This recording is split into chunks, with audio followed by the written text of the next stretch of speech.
తిరిగి BCN news కి స్వాగతం. ప్రేమ, దయ, క్షమాగుణాలకు ప్రతిరూపం యేసుక్రీస్తు అని ప్రభుత్వ విప్ ఎమ్మెల్యే రెడ్డప్పగారి మాధవిరెడ్డి పేర్కొన్నారు. క్రిస్మస్ పండుగను పురస్కరించుకుని సచివాలయంలోని పీజీఆర్ఎస్ సమావేశ మందిరంలో మైనార్టీ సంక్షేమ శాఖ ఆధ్వర్యంలో సెమీ క్రిస్మస్ వేడుకలు ఘనంగా నిర్వహించారు. ఈ సందర్భంగా ఎమ్మెల్యే మాట్లాడుతూ యేసుక్రీస్తు ప్రేమ, దయ, క్షమాగుణాలకు ప్రతిరూపమని ప్రతి ఒక్కరి జీవితాల్లో క్రిస్మస్ పండుగ వెలుగులు నింపాలని ఆకాంక్షించారు. జిల్లా ప్రజలందరికీ ముందస్తుగా క్రిస్మస్ పండుగ శుభాకాంక్షలు తెలియజేశారు. శుభాకాంక్షలు తెలియజేసుకుంటున్నాను. Happy Christmas. Thank you. ఈరోజు ప్రభుత్వం తరఫున మైనారిటీ సంక్షేమ శాఖ తరఫున క్రిస్మస్ సంబరాలు జరుగుతూ ఉన్నాయి. అధికారికంగా దానికి మీ అందరితో కలవడము చాలా సంతోషించదగిన విషయము. డిసెంబర్ నుంచి మనకు పండుగ వాతావరణం మొదలవుతుంది. మొట్టమొదటి పండుగ మీతో మొదలయ్యి మళ్ళీ మా సంక్రాంతితో ముగుస్తుంది. తప్పకుండా ఒక సామాజిక హార్మోనీని మనం మెయింటైన్ చేస్తూ ప్రతి ఒక్కరము ఇతరులకు గౌరవం ఇచ్చుకుంటూ వాళ్ళ యొక్క సాంప్రదాయాలను మనం కూడా గౌరవిస్తూ ఒకరికొకరము ముందుకు పోవాల్సిన అవసరం ఎంతకైనా ఉంది. నేను చిన్నప్పటి నుంచి జరిగిందంతా క్రిస్టియన్ కమ్యూనిటీ స్కూల్స్లోనే, సిఎస్ఐ స్కూల్లో కూడా చదివినా. నేను 6th class 5th class 9th 10th class అనంతపురంలో చర్చి స్కూల్లో చదివినా. నేను మా నాన్న ట్రాన్స్ఫర్స్ అవుతుంటే నన్ను చర్చి స్కూల్లో నన్స్ ఉండే హాస్టల్ ఉండేది, వాళ్ళ ఇంట్లో నన్ను పెట్టి వెళ్ళారు. నేను వాళ్ళతో పాటు దాదాపు 1 సంవత్సరం ఉన్నా. వాళ్ళ ఇంట్లో ఉన్నా. నేను ఒక ప్రత్యేక కేటగిరీ కింద ఎస్పేర్ మేడం అని మా ప్రిన్సిపల్ గారు నన్ను వాళ్ళ ఇంట్లో పెట్టుకున్నారు, ఒక రూమ్ ఇచ్చి.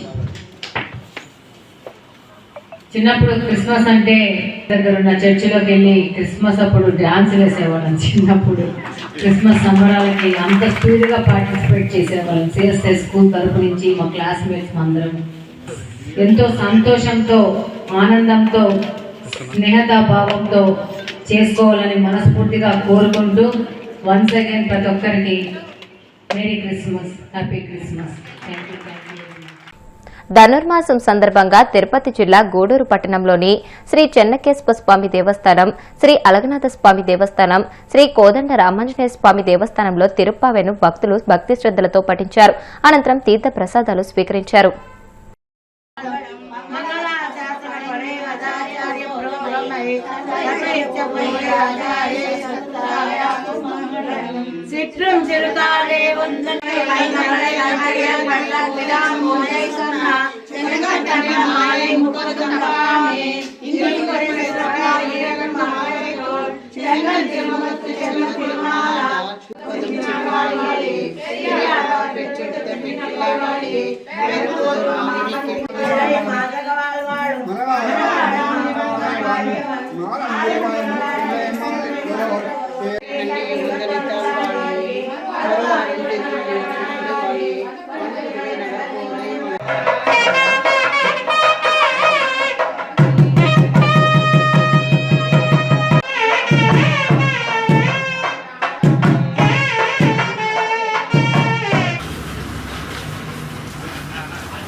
శ్రీనివాసాయ మంగళ ప్రభుత్వ ఉద్యోగులు పదవీ విరమణ చేసిన వెంటనే పెన్షన్ ప్రయోజనాలు అందజేయాలనే కృతనిశ్చయంతో ఉన్నామని రాష్ట్ర principal accountant general S Shantipriya పేర్కొన్నారు. విశాఖలో నిర్వహించిన పెన్షన్ అదాలత్లో ఆమె ముఖ్య అతిథిగా పాల్గొని మాట్లాడుతూ ఈ నెల నుంచే కొన్ని విభాగాల ఉద్యోగులకు ఎలక్ట్రానిక్ పెన్షన్ చెల్లింపు ఆర్డర్ పత్రాలను ఆన్లైన్ ద్వారా అందజేస్తామని అన్నారు. అదేవిధంగా ఆన్లైన్ దరఖాస్తు విధానంపై అవగాహన కల్పించేందుకు ఒక ప్రత్యేక వీడియోను అందుబాటులోకి తెచ్చామని అన్నారు. రాష్ట్ర వ్యాప్తంగా పెన్షన్ అదాలత్ నిర్వహిస్తున్నామని అన్ని జిల్లాల్లో ఈ కార్యక్రమం నిర్వహించడం జరుగుతుందని అన్నారు.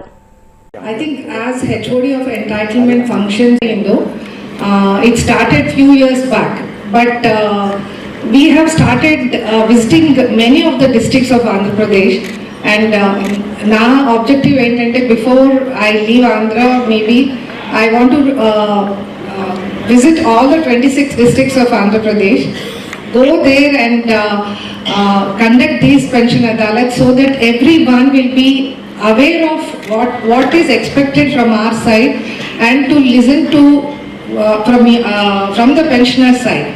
What are the problems, what are the grievances, what are the issues and of course when we talk about technology, the progress which has been made, already DT garu kuda chepparu.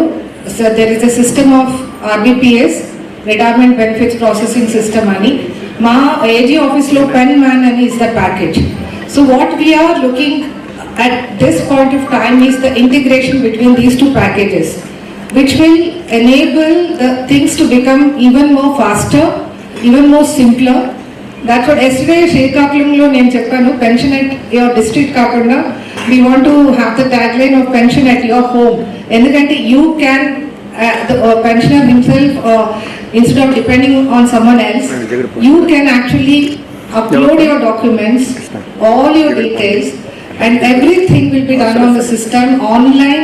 EPPOs already vastunnai, but we have technically what we are trying to do is reaching out to you people, even the SMS grievance issues reaching us, and current live data of your PF details. Even when you upload your documents, what is the processing stage at which your pension case is or the PF case is.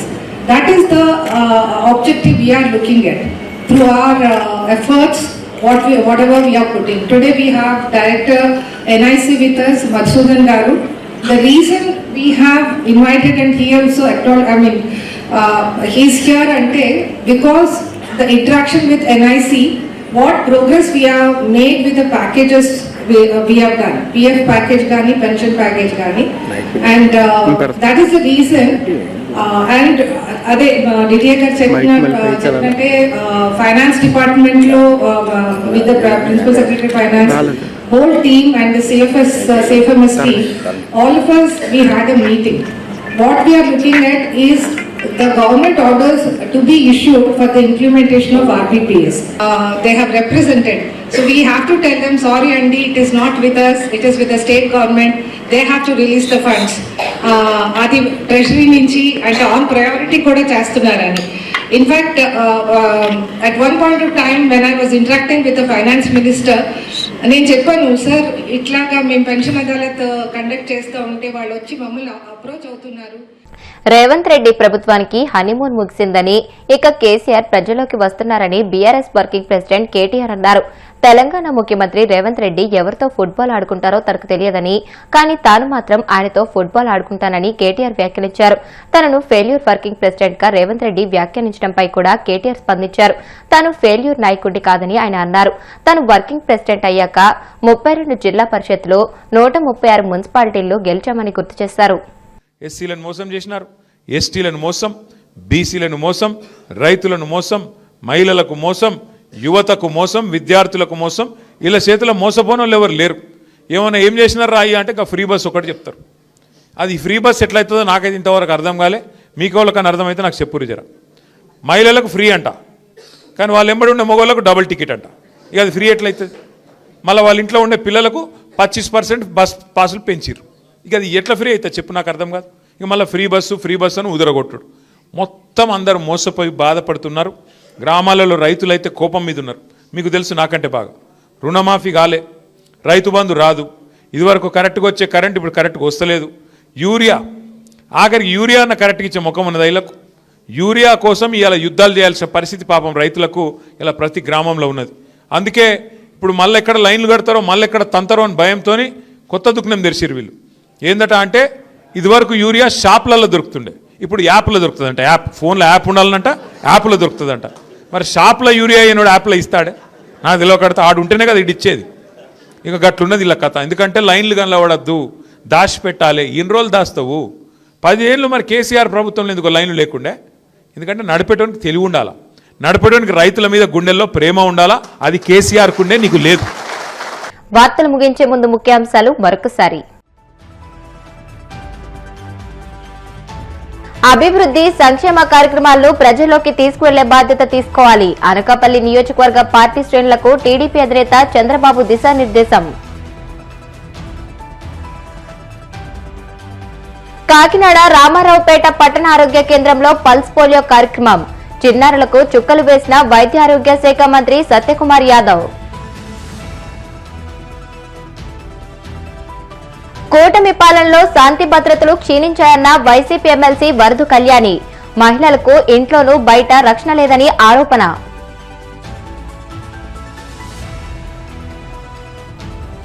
Revanth Reddy PCC chief గా ఉన్న సమయంలో 7 ఉప ఎన్నికల్లో ఓడిపోయారు. విమర్శలు గుప్పించిన BRS working president KTR.